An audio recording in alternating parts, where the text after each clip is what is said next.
aumento en la revelación.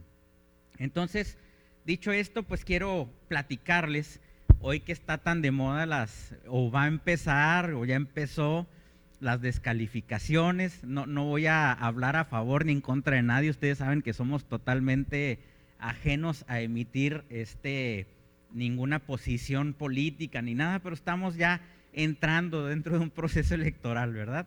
Y es muy común y muy normal que en este tiempo empiezan a darse descalificaciones entre unos y otros, ¿verdad? Y normalmente somos muy dados a, tampoco tratando de justificar a nadie ni mucho menos, pero eso nada más para ejemplificar, que muchas veces somos muy dados a llevarnos por prejuicios. En ocasiones, simplemente el hecho de que otras personas hablen algo sobre alguien, sin ni siquiera nosotros estar seguros de que eso es una realidad, nos dejamos llevar por comentarios y esto nos hace en muchas ocasiones descalificar incluso a otras personas. Yo le voy a dar un consejo. Si a usted no le consta, si usted no sabe de algo, es más, y aunque le constara, ¿verdad? Aunque podríamos de alguna manera ver casos especiales, pero si a usted no le consta una situación sobre una persona, no se preste a hablar mal de alguien, porque muy probablemente a usted mismo le puede pasar de que haya personas que hablen sobre usted sin ni siquiera tener los fundamentos o las cosas reales de lo que se está hablando. Entonces, la Escritura nos habla de que no debemos de murmurar, que debemos de tener cuidado con nuestra lengua. Hay muchos consejos en la Biblia acerca de esto, ¿verdad? Pero bueno, dicho esto, imagínense ustedes, voy a poner dos escenarios, que alguien se está proyectando a lo mejor para un puesto, para alguna candidatura, o que probablemente, para verlo también desde el ámbito congregacional, hubiera una persona que se estuviera pensando en que pudiera ser promovida dentro de una congregación para poder ser llamado un pastor o alguien dentro del liderazgo. Entonces, imagínense dentro de esto, y si nos pudiéramos ir más allá para que esto tuviera una mayor relevancia, que se estuviera escogiendo a alguien para que fuera un líder mundial. Que no se me vayan a asustar porque hay algunas creencias escatológicas, ¿verdad? Esto es un ejemplo. Y lo primero que encuentran acerca de esta persona que se está postulando o que se está tratando de tomar en cuenta, investigando un poco a lo mejor sobre su vida, empiezan a encontrar ciertos detalles acerca de esta persona. Vamos a descubrir algunos eventos y, como les digo, podría hacer otros ejemplos, pero como esta fue una clase que estuvo dirigida a mujeres, tomé algunos ejemplos femeninos. No vayan a creer que ahora ya ven que también anda muy duro ahorita la cuestión del feminismo y todo eso, no tiene nada que ver, ¿eh? Pero vamos a ver algunos personajes, y dentro del descubrimiento que hicieron de este personaje, yéndose a la historia atrás en su familia, encuentran que una familiar lejana de este personaje tenía dentro de sus creencias que el adulterio no era malo. Sus creencias religiosas tenían fuertes desviaciones y degeneraciones sexuales.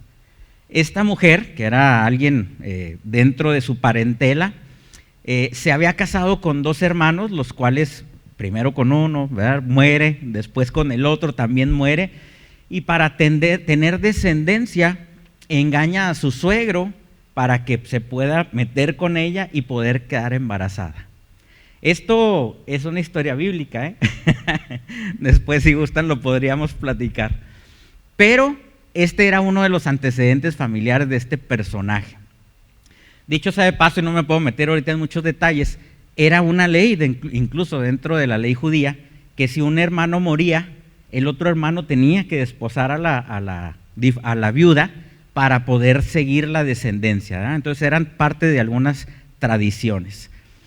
Pero eso no es todo. Había otra mujer en su árbol genealógico que era probablemente la prostituta más famosa de su ciudad.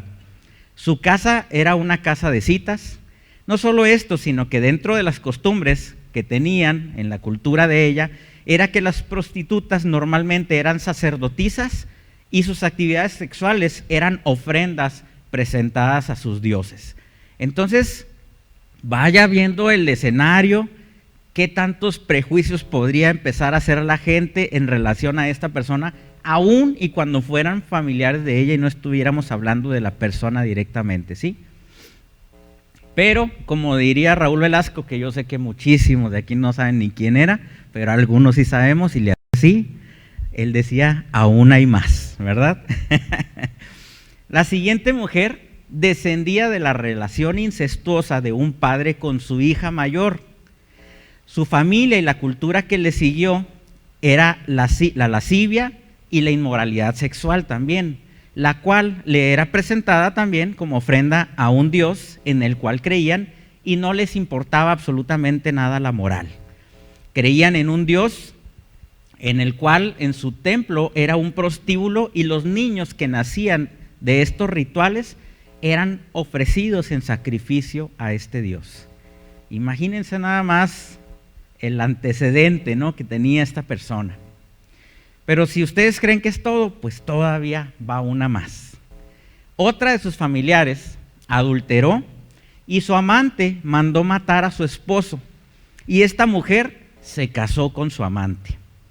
Hasta aquí, ¿qué pensarían ustedes? ¿Podríamos considerar a este personaje para una misión de la cual les hablo? Ya sea ser un líder mundial o poder ser a lo mejor un político de importancia internacional. Yo les puedo asegurar que si esta información estuviera disponible, los contrincantes la utilizarían y harían toda una campaña mediática para desprestigiar a este hombre y ponerlo en una posición donde pudiera quedar descalificado para tal tarea. ¿Están de acuerdo conmigo? Bueno, pero fíjense lo que dice Efesios 2, 11 y 13. Por tanto, acordaos de que en otro tiempo vosotros los gentiles en la carne erais llamados incircuncisión por los de la llamada circuncisión, que es hecha con mano en la carne.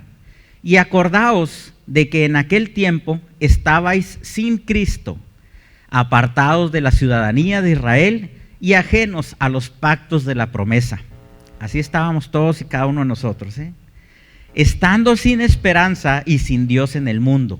Pero ahora, en Cristo Jesús, vosotros que en otro tiempo estabais lejos, habéis sido acercados por la sangre de Cristo. ¿Cuántos le pueden dar gracias a Dios por esto? Julio, un favorzote, ¿le puedes pasar esto a Claudia?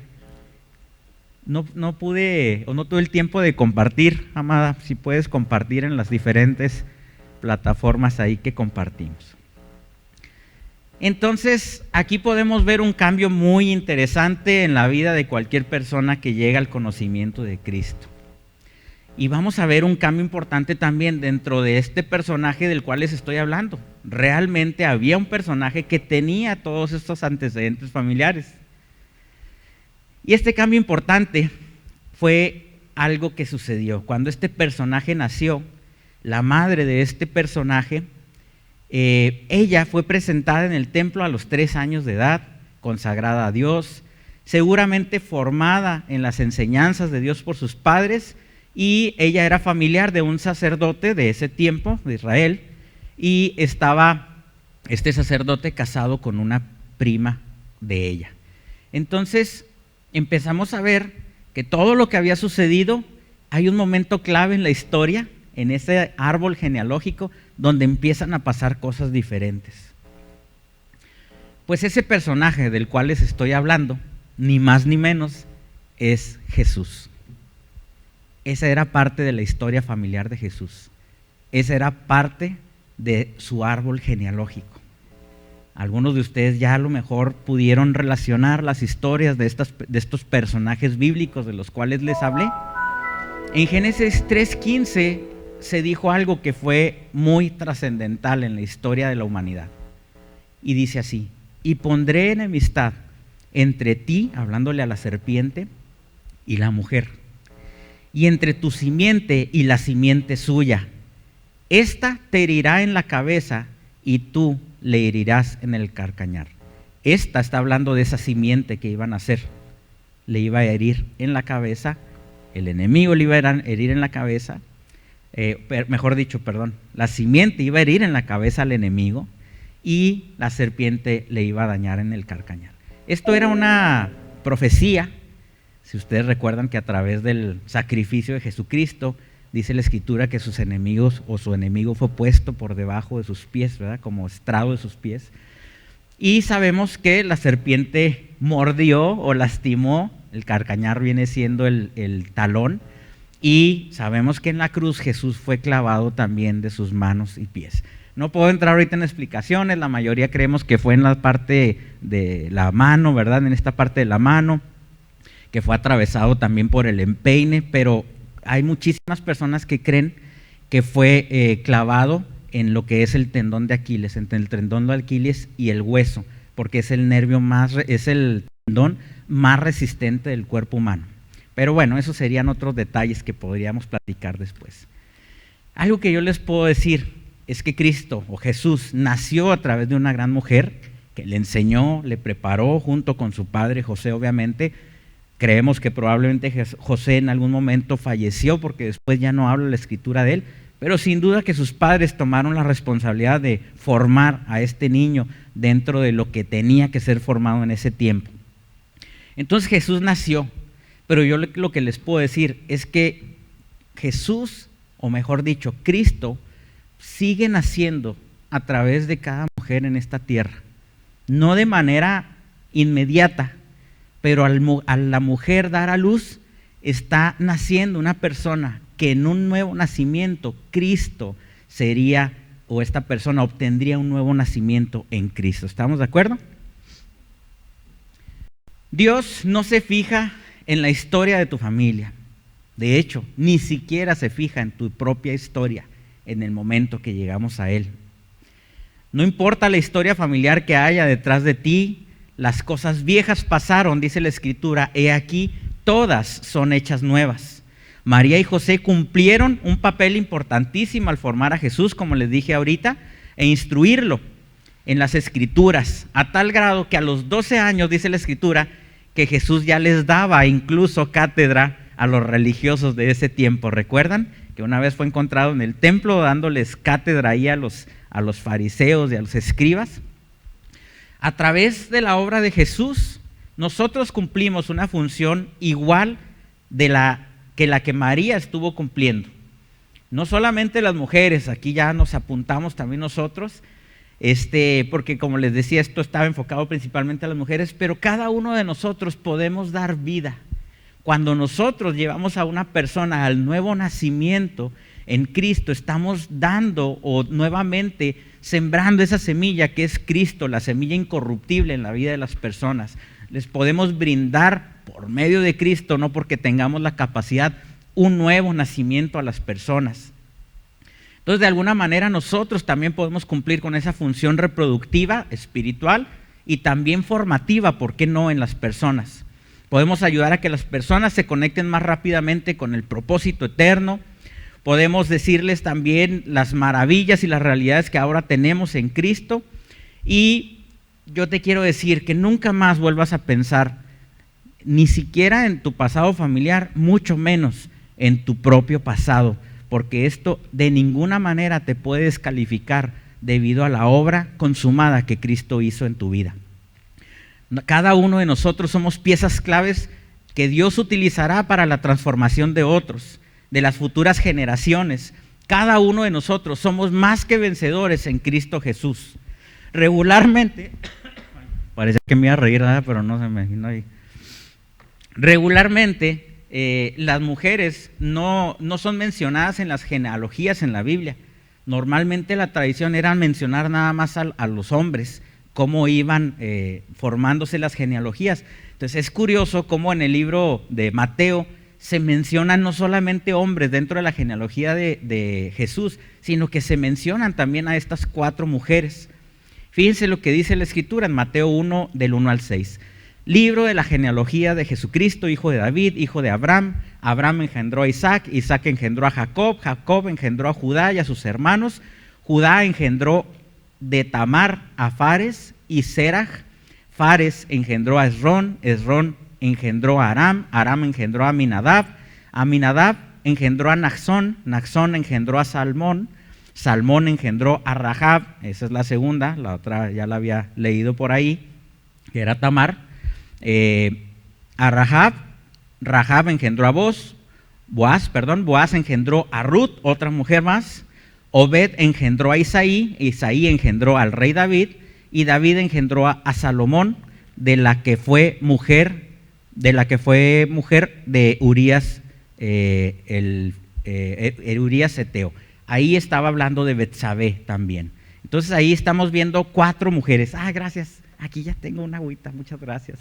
Bueno, pues aquí dejémosla pues.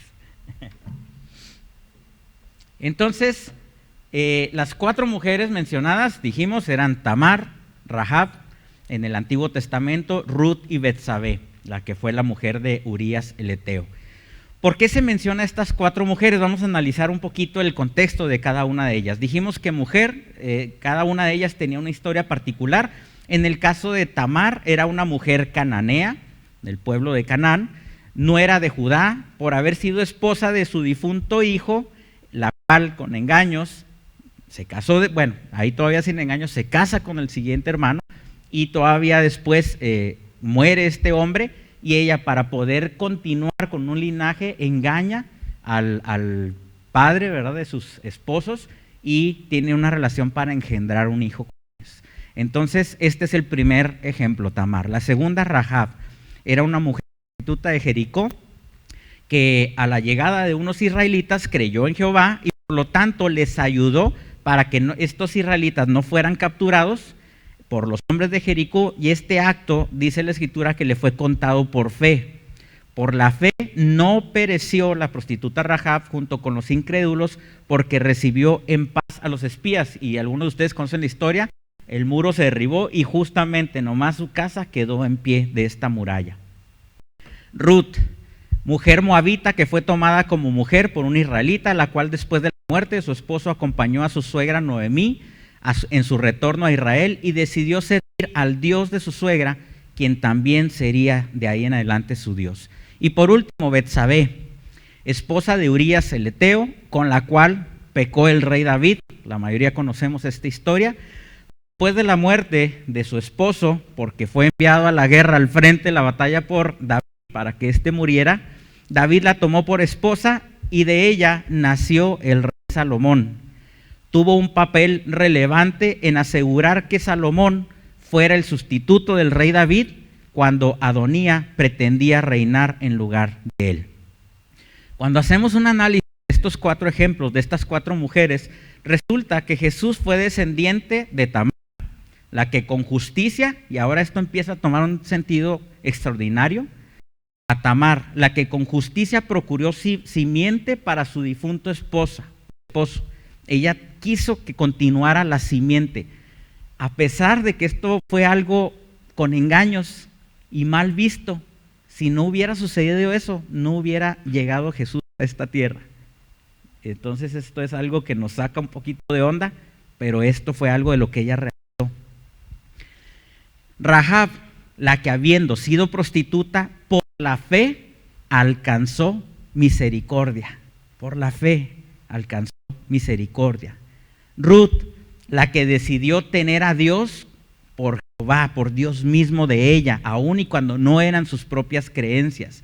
Y por último, Betsabé, la que procuró el trono de su hijo Salomón. Yo no sé si ustedes están entendiendo, pero estos son tipos, sombras y figuras de lo que habría de venir. Nosotros debemos, como hijos de Dios, tener estos elementos, y hemos tenido algunos de estos elementos. Venimos a ser parte de un linaje gracias a Jesucristo cuando nacimos de nuevo, por medio de la fe, al igual que Rahab lo hizo. Podemos, desde un punto donde realmente aún y cuando creyéramos a nuestra manera en Dios, realmente Dios no era nuestro Dios. Y llega un punto en nuestra vida donde realmente decidimos que Dios sea el Señor de nuestras vidas. Y por último, Betsabé, que procuró el trono para su hijo Salomón, quiso que el reino siguiera avanzando. Nosotros, como hijos de Dios, ya dentro de la realidad en Cristo, debemos ser personas que debemos de procurar, no que se establezca el reino, porque el reino ya fue establecido por medio de Jesucristo, pero tenemos la opción, tenemos la posibilidad de que ese reino siga extendiéndose por todos los lugares de la tierra y en todo lo que hacemos. El reino de Dios no tiene que ver necesariamente con un área geográfica. El reino de Dios significa el gobierno de Dios que debe ser implementado o de alguna manera extendido a todos los rincones de la tierra. Así como ellas, procuremos la justicia, permanezcamos en la fe, sirvamos a Dios, que realmente Dios es el Dios de nuestra vida, y luchemos verdaderamente por el reino de Dios. Estas mujeres alcanzaron misericordia a pesar de sus vidas, a pesar de todo lo que habían hecho, alcanzaron la misericordia de Dios. Si alguno de nosotros hemos ofendido a Dios, recuerda que Dios es misericordioso. Recuerda que tu pecado, que todo lo que te separaba de Él, todo eso fue clavado en la cruz del Calvario y ahora hemos sido hechos la justicia de Dios por medio de Jesucristo. Si cada uno de nosotros buscamos y creemos realmente lo que Cristo es, el hecho de saber que está dentro de nosotros, si logramos convencer a nuestra alma, porque a veces tenemos que convencer a nuestra alma que lo que más conviene es que Cristo se ha manifestado a través de nuestras vidas, créame, nuestras vidas serán radicalmente diferentes a lo que han sido hasta el día de hoy. Debemos de tener la certeza de que Dios ha perdonado todos tus pecados y serás, o más bien has sido añadido al pueblo de Dios, a la familia de Dios, a una nueva naturaleza que está dentro de ti. ¿Nos vamos a equivocar? Sí. La Escritura lo contempla, Dios mismo lo contempló y dijo, 7 veces cae ¿quién? No el pecador. 7 veces cae el justo, mas 7 veces se levanta. Nos vamos a equivocar, claro, porque nuestro proceso de santidad y nuestro proceso, o mejor dicho, nuestra santidad, nuestra justicia, eso fue un suceso inmediato en nuestro espíritu en el momento que nosotros recibimos a Cristo. Pero nuestra alma, que es nuestro pensamiento, entra en un proceso donde lo que ya está en el espíritu empieza a invadir también el alma para que nuestra alma sea o esté siendo santificada de acuerdo a esa vida santa que ya hay en nosotros en nuestro espíritu. ¿Sí lo entendemos? Entonces, ¿vamos a tener equivocaciones? Sí, pero eso no va a cambiar tu situación espiritual, eso no va a cambiar tu eternidad, eso no va a cambiar la realidad que ahora tienes en Cristo, porque Cristo se ha hecho un mismo espíritu contigo. Por lo tanto, ya no hay pecado en ti. Debemos de recordar que nosotros somos espíritu, tenemos un alma y habitamos en un cuerpo, pero en realidad nosotros somos seres espirituales. Entonces el espíritu, que es lo que trasciende a la eternidad, que es lo que se une en uno mismo con Cristo, eso no tiene ningún problema ya. Tu espíritu no peca, tu espíritu no se equivoca, porque si Cristo decidió unirse a ti en el espíritu, tenía que recrear el espíritu, tenía que hacer que nacieras de nuevo y tenía que hacer que tú fueras santo, justo y perfecto para poderse unir a ti. Si Él no hubiera hecho esa realidad en tu espíritu, Él no se podría haber unido a ti, porque no hay compatibilidad entre Cristo y el pecado. ¿Lo entendemos? Pero nuestra alma está siendo procesada. Somos bendecidos. Es una bendición que dice la Escritura, que fuimos bendecidos con toda bendición espiritual. ¿Qué mayor bendición podemos querer o tener si tenemos a Cristo mismo, el ungido, el bendecido de Dios dentro de nosotros? Estamos completos en Él, nada nos falta. Vivimos juntamente con Cristo. Esta es la realidad que tenemos el día de hoy. Somos libres de la ley, del pecado y de la muerte. Estamos libres de la opresión, dice la Escritura, y el temor no se acerca a ti. A lo mejor esto suena raro, pero si algún día experimentas temor, eso es algo que está experimentando tu alma, porque tu espíritu está fuerte, está sin ningún temor, está en Cristo, está fortalecido. Así es que en ocasiones nosotros tenemos que hablarle a nuestra alma y decirle la realidad que tenemos en Cristo. Por eso el salmista decía: alaba, alma mía, a Jehová. O sea, le está dando órdenes a su mente. Alaba, alma mía, a Jehová, y no olvides ninguno de sus beneficios. A nuestra alma a veces se le olvidan estas realidades que les estoy comentando. Y ahí es donde nosotros tenemos que hablarle la realidad espiritual que tenemos, que somos uno juntamente con Cristo y que ha sido vencido por medio de Él. Y en Cristo tenemos la victoria absolutamente en todas las cosas. ¿Cuántos le dan un aplauso al Señor? Cada uno de ustedes son nacidos de Dios y el maligno no te toca. Cada uno de ustedes son la justicia de Dios, son cabeza y no son cola. Tú eres como la luz de la aurora que va en aumento hasta que el día es perfecto, porque tu alma empieza a crecer dentro de la semilla incorruptible que hay dentro de ti, que es Cristo, y tu alma cada vez irá en aumento, brillando cada vez más, manifestando la vida de Cristo que ya está en ti. Dice la Escritura que tus palabras tienen poder, todo lo que haces prospera. Satanás ha sido puesto por estrado de tus pies. No puede ser posible que le des un lugar al enemigo que no le corresponde en tu vida. El enemigo está debajo de ti, no encima de ti. Él fue vencido y exhibido públicamente a través de Jesucristo en la cruz del Calvario. Tienes la victoria antemano sobre cualquier situación. El enemigo fue derrotado con sus propias tácticas con las cuales quería él derrotar al Hijo de Dios. Sin embargo, no se dio cuenta que al llevar a Jesús a la cruz del Calvario le estaba ayudando a llegar a tomar la victoria total en la asignación en la cual le fue encomendada. Qué maravilloso es poder vivir dentro de la realidad que tenemos en Cristo. Déjenme ver cuánto llevo, porque el tiempo se va volando. Somos representantes, los representantes legales de Dios aquí en la tierra. Tenemos como misión establecer lo que es legal en el cielo, aquí en la tierra, y lo que es ilegal en el cielo, desarraigarlo de esta tierra. Somos embajadores de Dios, somos representantes de Dios, somos más que eso. Somos la manifestación de Cristo en esta tierra. Así es que tenemos el poder de Cristo en nosotros. Cristo mismo se manifiesta a través de cada uno de nosotros. Nosotros tenemos esa función de desarraigar cualquier cosa que no tenga que ver con el reino de los cielos. Somos hijos de Dios. Cada una de ustedes son reinas y sacerdotes. Cada uno de ustedes son reyes y sacerdotes en su hogar y donde quiera que ustedes se paren. Debemos de empezar a vivir esta realidad que Cristo logró para cada uno de nosotros. Y no enfocando de un aspecto, y lo hemos platicado en otras ocasiones, antropocéntrico, donde creemos que la finalidad era el hombre. No. A causa del gran amor de Dios, el deseo amoroso del Padre, Él quiere darse a conocer. ¿Y cómo lo hace? A través de su Hijo Jesucristo, que está impartido en cada uno de nosotros.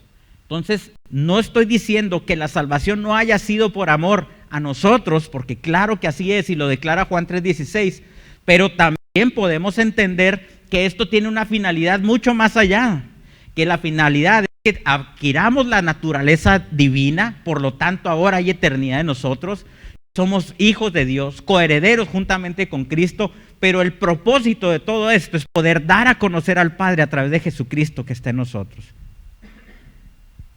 Cada uno de nosotros somos santos y sin mancha delante del Padre. Cada uno de ustedes tiene la mente de Cristo, dice la Escritura. Si no tuviéramos la mente de Cristo, créame, no podríamos creer todo lo que creemos en base a lo que la Escritura dice. Porque la única manera de creer y entender todas estas cosas que estamos hablando es cuando podemos tener la mente de Cristo en nosotros para poder discernir y entender con los sentidos espirituales nuestra realidad espiritual que ahora tenemos en Cristo Jesús. Otra cosa importante, y debemos de creerlo y decirle a nuestra mente que así es: yo tengo la paz de Dios que sobrepasa todo entendimiento, como lo dice la Escritura.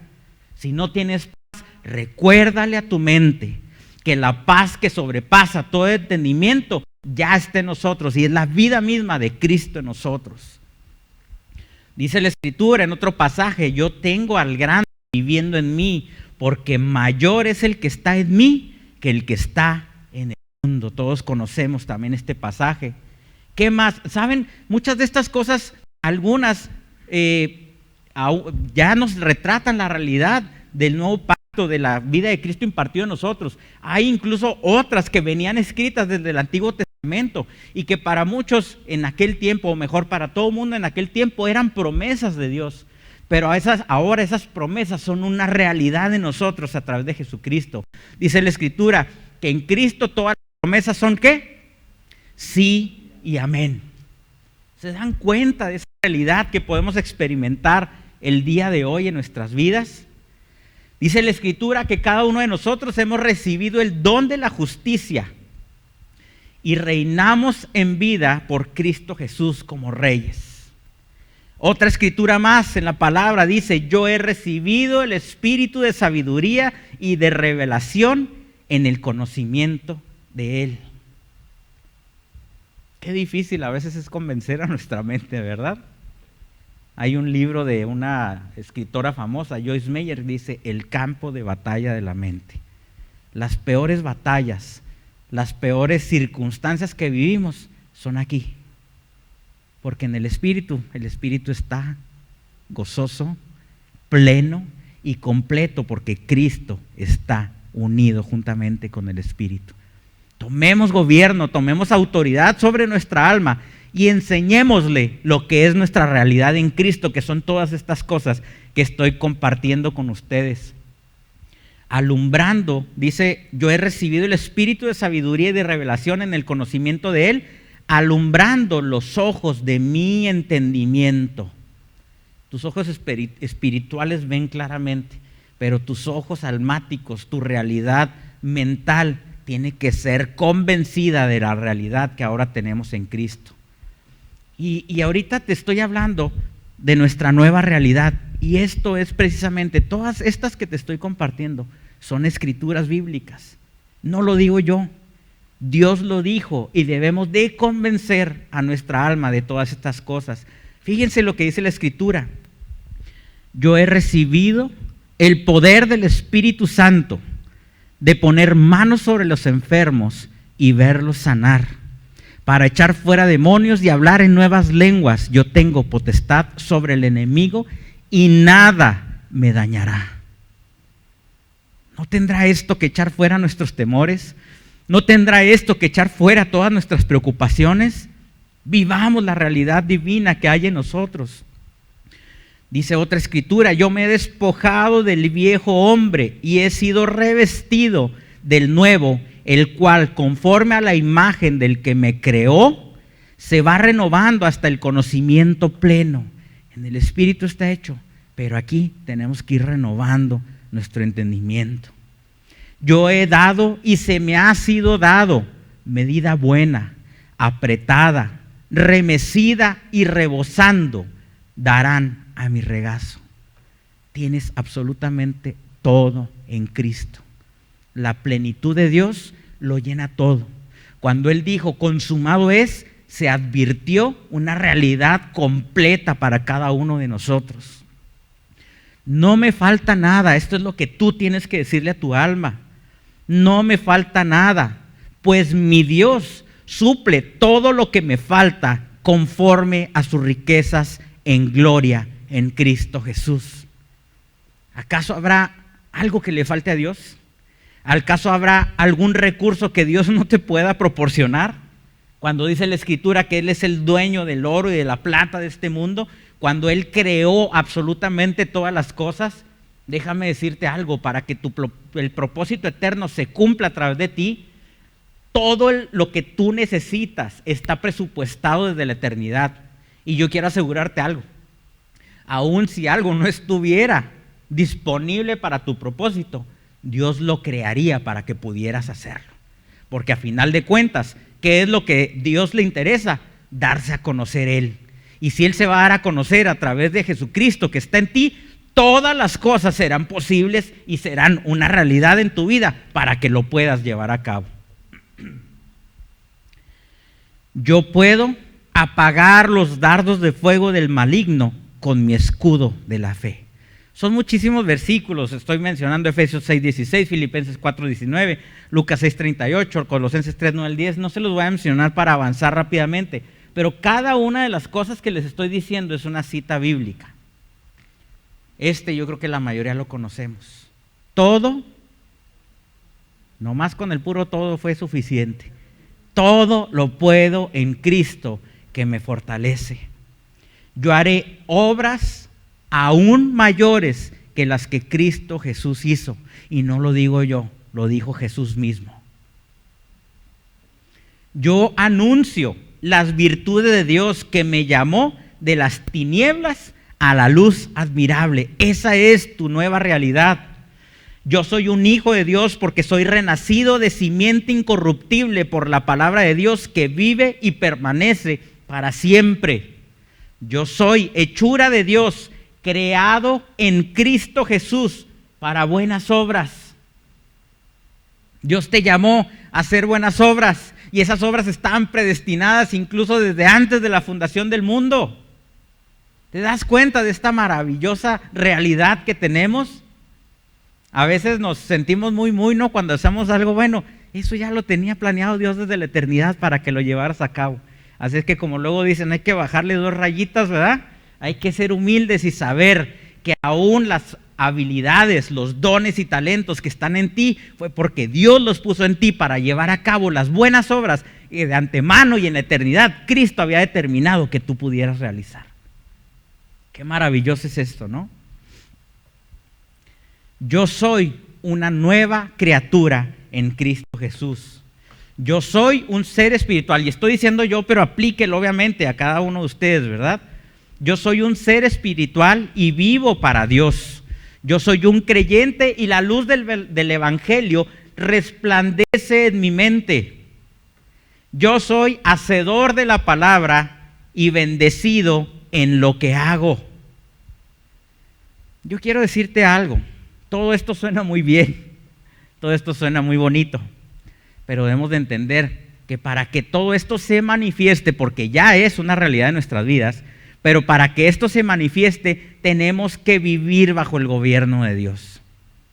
Tenemos que permitir que todas esas realidades espirituales puedan ser manifestadas a través de nosotros por Cristo en nosotros.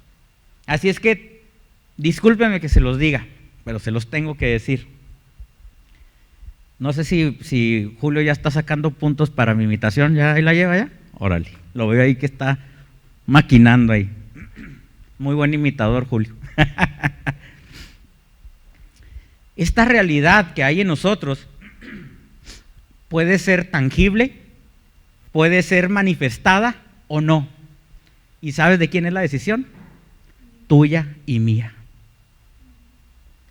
Si tú decides hacer las cosas a tu manera, como tú quieres, fuera de los diseños de Dios, créeme, no se va a poder manifestar todo esto. Pero si tú decides vivir bajo el gobierno de Dios, ya está sacando más puntos este chamaco. Vivir bajo el diseño de Dios, vivir bajo el gobierno de Dios, yo te quiero decir algo, será imposible que no puedas manifestar la vida de Cristo que está en ti, porque es el deseo del Padre darse a conocer a través de Jesucristo y a través de ti, porque Cristo está en ti. ¿Cuántos le pueden dar un aplauso al Señor?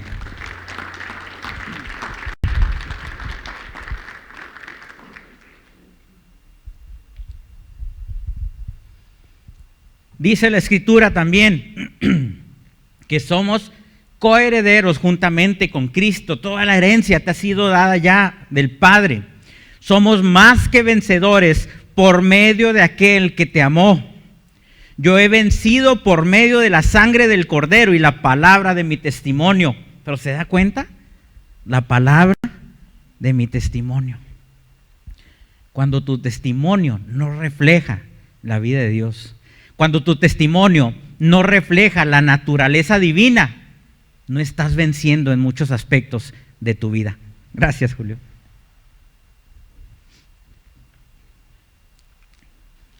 Me da miedo de tomar una, ¿te acordaste, verdad? Una vez traí una Halls y se me fue cuando estaba predicando.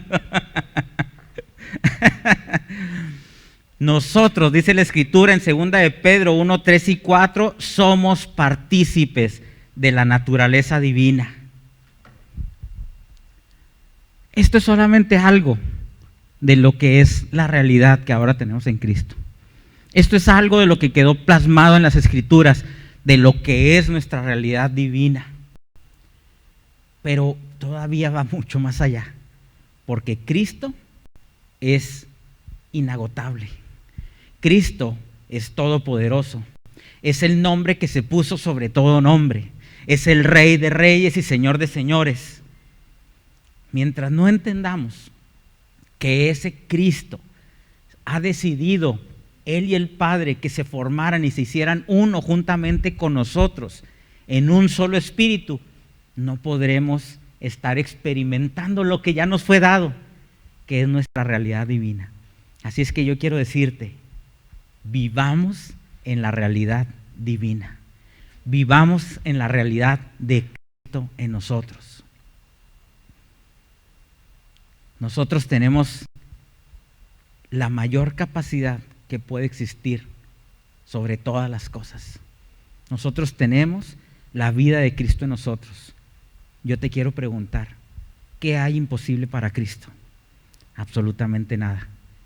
Pues nada imposible habrá para tu vida si estás dentro de su diseño, si estás dentro de su gobierno, poderle manifestar a Él. ¿Por qué no le damos un fuerte aplauso al Señor? Y abraza y cree la realidad divina que ahora hay en ti. Bueno, con esto hemos terminado con el mensaje el día de hoy. Yo espero que tu mente, miren, estos versículos los hemos oído no sé veces o no sé cuántas veces, pero no es escucharlos, es entenderlos, es vivirlos, es convencer a nuestra mente de esta realidad que ahora tenemos. Bueno, pues glorioso lo que Dios ha hecho en nuestras vidas. Vamos a pasar a lo siguiente en esta reunión. Ahorita le voy a ceder el micrófono a Isaí para que nos convide de alguna de las actividades que tenemos en esta semana y también salude a los cumpleañeros de esta semana. Pero ¿qué les parece si nos preparamos para sembrar en el reino? Hay muchas cosas y he estado compartiendo algunas cosas acerca del sembrar, pero yo creo que cada uno de nosotros somos entendidos. Y si aún incluso el mundo secular, que no hay tal, ¿verdad? Ya lo hemos aprendido, pero aún la gente sin un conocimiento divino llega a tener un conocimiento popular, una sabiduría popular, y saben que cuando se siembra algo, se cosecha, que incluso la gente dice, lo que siembras cosechas, y ni siquiera saben que es una parte de la sabiduría de Dios, de los diseños de Dios. El que obra mal y luego quién sabe qué dicen, ¿verdad? Que se le regresa, nomás que lo dicen de otra manera. Esa es la ley de la siembra y la cosecha. Dios estableció este mecanismo para que podamos ser bendecidos, no para que seamos bendecidos porque ya fuimos bendecidos, para que la bendición de Dios sea manifestada a través de nuestras vidas y nuestras siembras puedan ser multiplicadas y podamos tener una cosecha sobreabundante. Vamos a hacer una oración y enseguida de esto pueden pasar a traer sus diezmos y ofrendas. Señor, te damos gracias por esta oportunidad que nos diste de poder seguir creciendo y aprendiendo de nuestra realidad espiritual, Señor, para que esto pueda ser evidenciado y manifestado también en cada una de las cosas que hacemos nosotros en nuestra vida. Gracias, Señor. En este momento ofrecemos a ti, Señor, nuestra vida misma, porque los recursos que tenemos los hemos ganado con las habilidades, el talento, el trabajo que has puesto en nuestras manos. Así es que esto es parte de nuestra vida misma, Señor. Y lo ponemos delante de ti, Señor, sabiendo que todo lo que nosotros damos para el reino no queda sin recompensa y que todo lo que nosotros sembramos también cosecharemos abundantemente. Gracias, Padre, por este tiempo y esta oportunidad que nos das. En el nombre de tu Hijo Jesucristo. Amén.